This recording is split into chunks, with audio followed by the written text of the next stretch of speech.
vendor demo, and that is with Smile CDR, and we have Adam Cole and Drew Hanna. And this is a payer data exchange platform for current and future regulations. So we'll turn it over to Adam and Drew.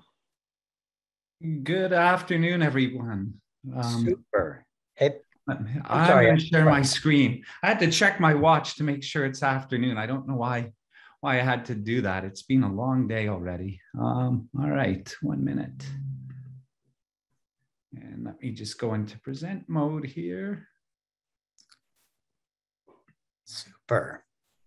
And Adam, can you hear me? All good, Drew. Take us away. All right. So a couple things, and maybe that's why Adam can't remember the time of day or whatever, because you know what was really nice this week is Adam and I were both at the HLTH, the health conference in Boston. And I will say I've been working side by side with Adam, but just virtually. Never met him to this week. I was thrilled to actually meet him and a ton of people, but we had some late nights. So anyway, but it was just nice to be with your coworkers again, even if that meant you closed a few bars later on. So our topic for today is payer FHIR-based data exchange hubs. And Adam, if you could move to the next slide. Super. I am going to keep this, or try to keep most of this vendor neutral, but I will just give you, for anyone who's not familiar with Smile, you could fundamentally think of us as having essentially two main products under our belt, but one we don't own, we just maintain, the open source Happyfire, which has been around since 2014 and gets downloaded about 100,000 times a month, is used pretty much throughout the world, and is used by both us as our foundation for our enterprise class product, Smile CDR, but also by other vendors, et cetera, as their foundation, or a lot of people just using Happy. Next slide. Okay, so FHIR has indeed now been designated, you could say, the data exchange standard. And it is the standard to meet both the current mandate of patient access provider directory for July, but also the future mandates. And in particular, those that are coming are payer to payer, and that is a CMS rule. The legislation called the No Surprises Act and its price transparency piece is for commercial plans, and that is also coming. But as we'll talk, a number of things have gotten grayer on the dates on when those are coming, and prior auth. But those are three examples of some of the data exchange legislation / mandates to come. But all these fundamentally mean a large increase of volume of data that will need to be exchanged between payers and other healthcare organizations. And then I'll add to that something which is not mandated or legislated, but certainly anybody who's been on the NCQA site for the past, I think, close to 2 years, there's been plenty of the future of HEDIS is FHIR. And certainly with that will be also a huge exchange of data between the provider network of each payer to the payer. Next slide, please. So I took a slide that I think I presented. Matter of fact, I should have changed the title here. I see I repeat myself. I adjusted a couple of these slides today, and one of them was this. I said, okay, let's take all those dates of all those future mandates and just put a big pause button over it, because now so many of the dates are in doubt. But I shouldn't say in doubt, have been deferred. And we shall see when indeed CMS or the No Surprises legislation, when some of those dates will be finalized. One of the reasons for the pause is effectively that right now, at least according to Gartner and Class, as of about a month ago, they were saying, hey, about 3/4 of the payers aren't there with patient access. And that certainly is one reason for the pause. Next slide, please. All right, so we're on pause, but what does that mean? So I mentioned to you that we were at this health conference this week, and one of the first things as I was waiting for as you entered, if you didn't have your COVID test yet, you had to be vaxxed, but on the way in, you could get tested there. But certainly I had to wait, I think it was close to an hour, so to speak, between the line and getting in. And so I ended up loading up the conference app and was looking at questions. And there was one gentleman who said, how come CMS expect us to do all this stuff by January 1st? And I ended up thinking, well, I guess he's not aware that indeed, some of it may have been, you could say it was sitting in the FAQ from CMS, et cetera.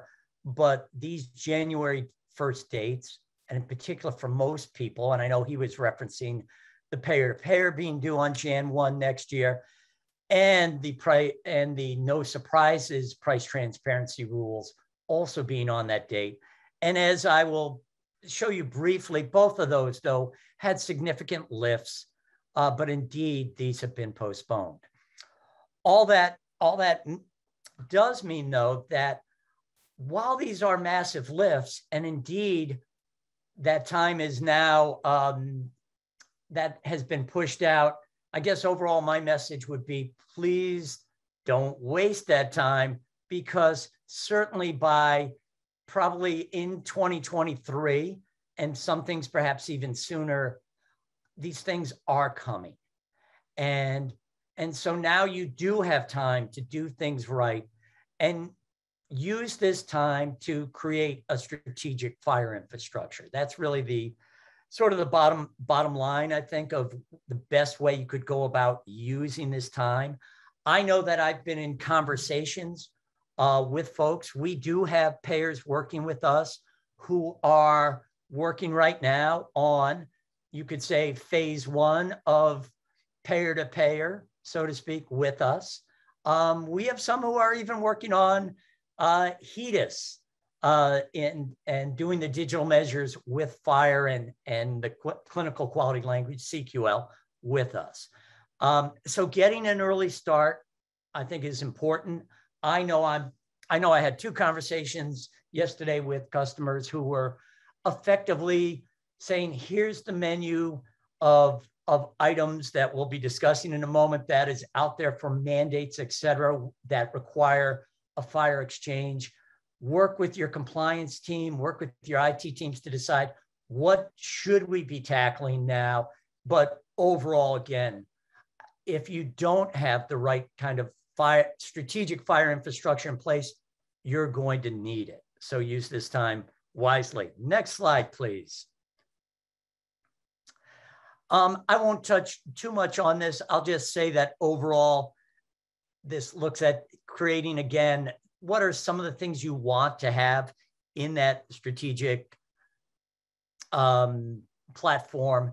And you should look for a variety of things, but I will say one of the cores is, for most folks, 3/4 of those payers who didn't make it come July, for the most part, you could generalize and say that for a large percentage of them, some of the issues they had were created by the fact that they chose a facade approach. And in many ways, that has added to a variety of problems and enabled a lot of them to not meet that deadline. Next slide, please. Actually, no, Drew, I'm going to jump in for a moment before we go ahead. Yeah. You started to touch on it, but I think it's worthwhile emphasizing what we learned through the patient access API implementations, and just talk, briefly about some best practices. If you've implemented patient access API and it's working, then you are in excellent shape to move on to implementing the payer-to-payer data exchange.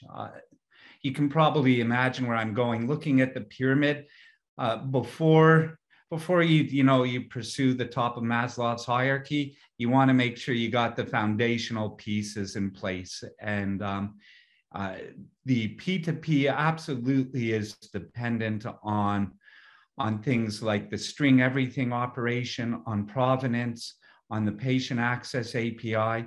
So make sure that you've got the patient access API well underway, and that you, as Drew was suggesting earlier, take advantage of this pause to get a good foundation in place, not just a FHIR foundation, but an overall strategy about how you're going to be moving into this new world around digital FHIR-based HEDIS and the Consolidated Appropriations Act and prior authorization, et cetera.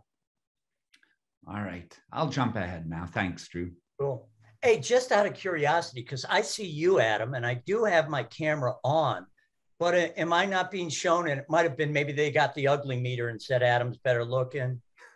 No, I see you, buddy. Oh, okay. Just curious. All right. So to talk in not specific mandates, but back to the high level about FHIR-based data exchanges, do know that all these use cases and mandates are requiring, in many ways, some very specific workflows and rules with actionable alerts, triggers, in many cases, a use of EMPI or MDM to help provide the quality checks on, are you matching that data with the right member? And they'll also require dashboards and, in many cases, interfaces for your internal admin to work with. So there's fundamentally, it's a game change for payers that I'll talk more. Ultimately, too, with that data, back to sort of the MDM and EMPI, but also overall QA, providing those things that allow you to ensure that data is valid. Again, match the right member. Where do you want to store it? Do you want to mix data that you're getting from certain sources with other data? Or do you want to keep a separate FHIR-based repository for that data? And then ultimately around the workflow, these workflows, like no surprises, et cetera, are require that data to be sent to the right place at the right time. And sometimes even not even digital, right? Oops, sorry, they've got to get it on paper. Can we go to the next slide, please? All right. So these are creating a path where US payers need to both automate and administer large volumes of sophisticated FHIR-based data exchanges. And if you forget everything else I've said, I'd say do take away the fact that payers really do need to transform their IT services or work with some kind of service provider to provide for these data exchanges. And meeting these mandates and these challenges will really fundamentally be a key to payers' success and survival. Next slide. All right. Ignore all the detail on the right, but just know that overall, one of the visions we see as being key to the strategy is working to create a ecosystem where you can share data across and into your enterprise through these open standards and technologies. Next slide. All right, so let's talk about these particular mandates, and then Adam will walk you through some slides that present what we're doing for P2P phase 1. Next slide. Here, I won't go into all the detail here, but I will say, as opposed to certainly how some people are viewing some of the initial mandates with prior auth, there is indeed a lot of value to the automation, or as I sometimes have said around patient access and P2P, I know a lot of payers don't see any ROI in that. Boy, with prior auth, there really is an opportunity for some significant ROI with that process. I think probably most of you are pretty familiar with the workflows and some of the issues around prior auth, and I'm not so much, so I'm going to skip it unless Adam wants to add anything. That's a no. Okay. All right. So one of the workflows is effectively one for what they call the advanced EOB. And I did see a question in the chat regarding no surprises and price transparency. And do know that, that while FHIR is not necessarily mandated for exchanging data in the No Surprises Act version of price transparency, there is certainly DaVinci is working quite hard on this to create IGs, both for the advanced EOB. And if we just take a look at what's involved with that, you'll see that when a patient schedules a service with the provider, there's basically the provider has 1 to 3 days. He sends out a good faith estimate. He's got that short time period to send that to the plan. And then the plan has 1 to 3 days to send that to the member. And when I commented a few minutes ago about that even being paper, depending on the member, if indeed the request is to provide that on paper, you're going to have to focus on doing that too. But there's a very specific workflow. There's specific timelines required in this. Again, just to the question I saw in chat, do know that DaVinci, you can look at those resources to get a variety of answers, or if you really want to check on that, I know my email or Adam's is here at the end of the presentation, and we can connect you with our coworker, Kate, who can dive you deep into a variety of aspects of what DaVinci is doing and this regulation. Next slide. All right, this is just a slide designed to blow your mind up, to say, oh my God, is No Surprises and what they want to do. Boy, does it have a complex workflow. And I'll just direct you to way over on the side, the cost comparison tool and some of the timing around all of this. That is, fundamentally the No Surprises Act is all about supposedly eliminating that surprise billing that comes from when you have a procedure out of network.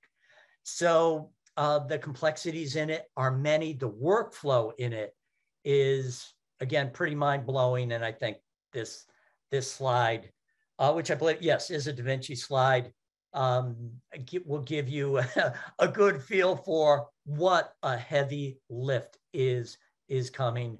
And again, I encourage anyone to fundamentally first probably go to the DaVinci site and take a look at what slides like this there that provide you a lot of detail, but also, again, reach out. Next slide. And sorry, Drew, before I go on, I'll just, I'm going to read a comment from Janice, and thank you, Janice, for investigating this, that currently DaVinci's only working on the provider good faith estimate, the flow from there to the payer advanced EOB and back to the patient workflow. So thanks for that, Janice.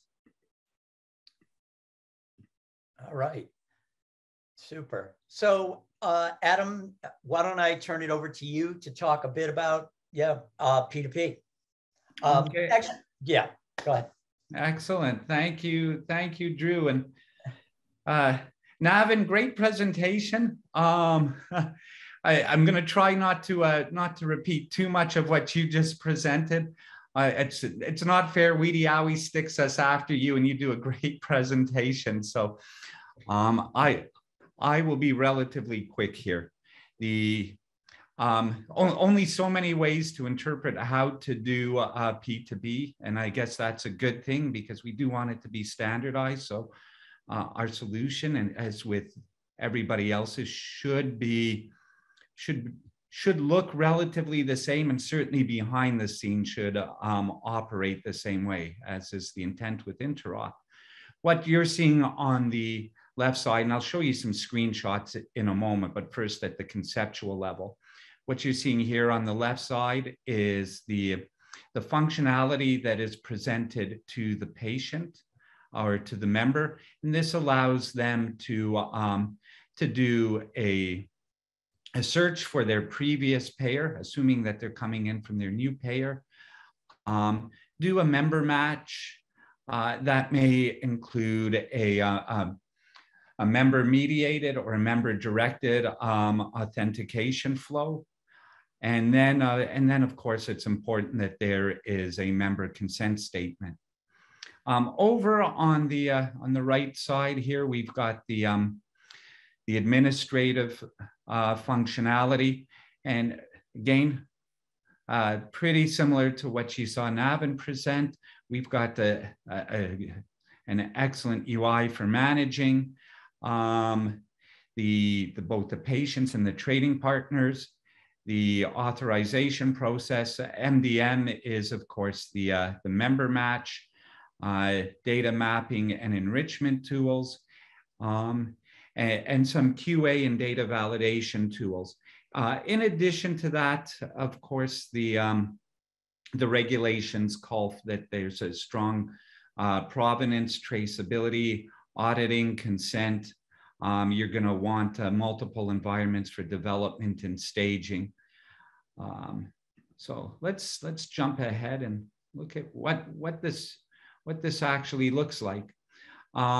So the first thing that you're going to do is register your payer-to-payer Smart on FHIR application, which we make and Edifex makes and a number of others make payer-to-payer Smart on FHIR applications. So we have what we call FHIR, which is our app gallery, whereby you can register, any app developer can self-register their third-party Smart on FHIR application. And so we follow our own medicine here, and we treat the P2P, our P2P app as a Smart on FHIR application. So you register that. Within the application, on the administrative side, this is where you can see all your trading partners, either those that have self-registered or those that you have manually registered. We can come back and talk about how we work with CAQH in a moment. From the patient side, so now we're looking at the patient portal. Of course, they can access much of their data through the patient access API. And down here on the at the bottom of the navigation, they can request a health data transfer. In that they select their previous payer. And if they're not in the list, they can request a new payer. And I'll show you what that looks like in a moment. And then the first consent. If their payer is not in the list, then they can supply top level information. And unfortunately, at this point, it becomes a bit of a manual process to reach out to the other payer. Now the member goes to their previous payer. They will do an authentication. We do have, and of course we do expect a number of members will either not have a digital account with their previous payer, or they'll have forgotten their password. So we do have flows for both of those. Then the member is going to select, do they have any dependents that they want to transfer over as well? And then there's the consent scope. Once that's done, the information is, depending on which flow, whether it's the member mediated or the member directed, it's either going to be transferred in real time or later in batch. Once it's transferred, then the member can see the transfer status, and the data is now available to them through the patient access API, and the data would be available in these other navigation panes. On the administration side, here's where, as an administrator, you can see all of the all of the transfers that have taken place, what direction the transfer has been, and if the member has identified a, if the member has identified a plan that doesn't yet exist as a trading partner, then you would add it here. And we haven't built this one in yet, but our team is working on it. And this is a QA screen.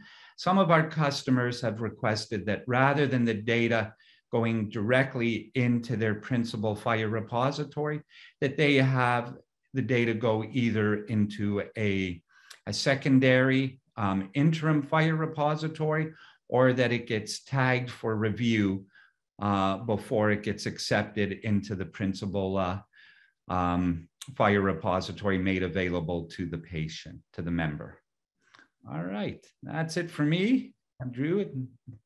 Yeah, I'll just if you want to take a look at Janice's question, yes. Even before you posed it, Janice, I wanted to comment because I certainly had multiple conversations this week relative to P2P and consent in general, or in particular, one conversation with some folks who are deeply involved with UMA, and you could say that federated model, and how can we use a federated model to truly help make sure that, in particular, the former plan gets consent. And I'll just say there's a lot of conversations around the fact that with P2P, it really shouldn't be a scenario where people are saying, oh, well, the new plan is telling me they've consented. Okay, I'm going to trust them. That is not a model that everyone should be working towards.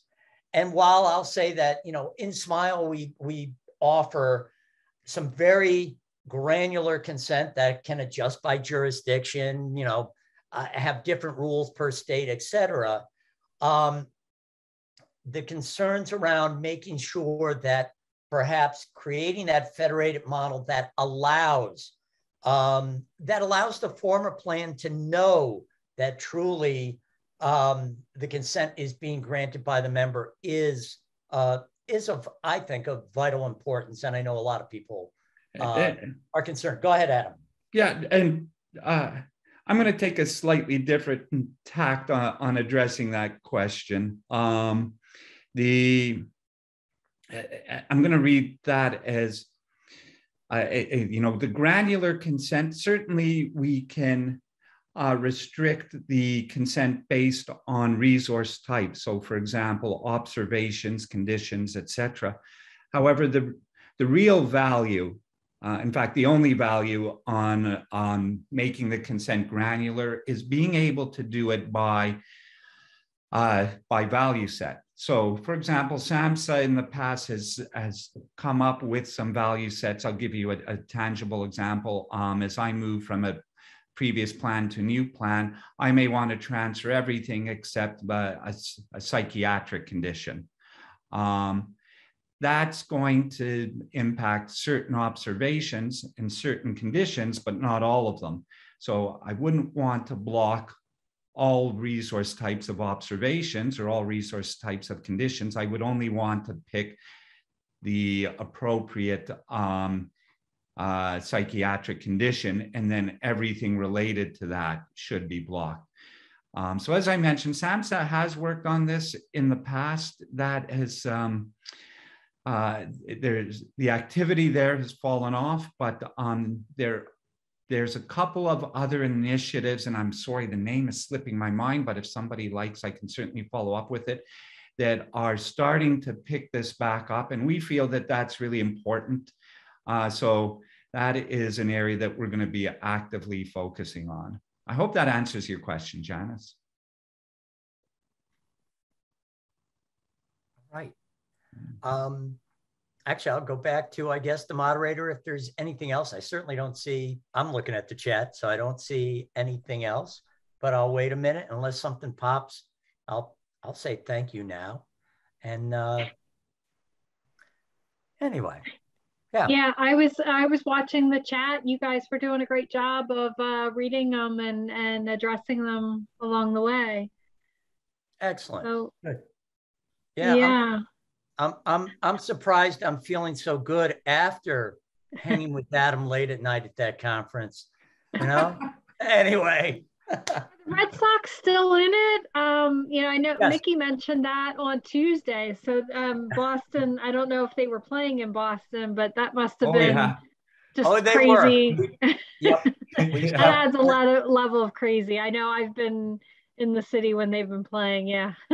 Yeah. No. Yes, and they were not close games. Not a good time to be an Astro fan. Well, until last night, but we weren't in Boston last night, so they got a little payback. And yeah, the Astros are now up. Technically, it's 3-2, I believe. Yeah. I know they're up. So, and that next game is Friday, giving you the added value of sports updates here on the. Hey, for some people, that's important. No, to say the least. Yeah.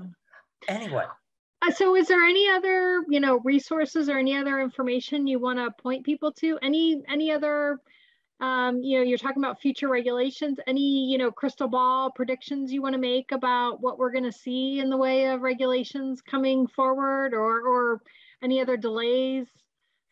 Well, Go ahead, Adam. You go. Yeah, I'll talk quickly about, some of the provider conversations that we're having and how this may influence your thinking as payers. The prior authorization is an area that has positive, potentially strong positive ROI for both providers and the payers. And what we're hearing from the providers is the determination time of 72 hours for an urgent determination and 7 days for a non-urgent determination. That's still longer than they would like. And in many cases, that impacts their ability to provide best medical practice. And it puts both them and the patients in a sort of state of limbo. So as you look to negotiate with the providers, and come out with the best deal for everybody.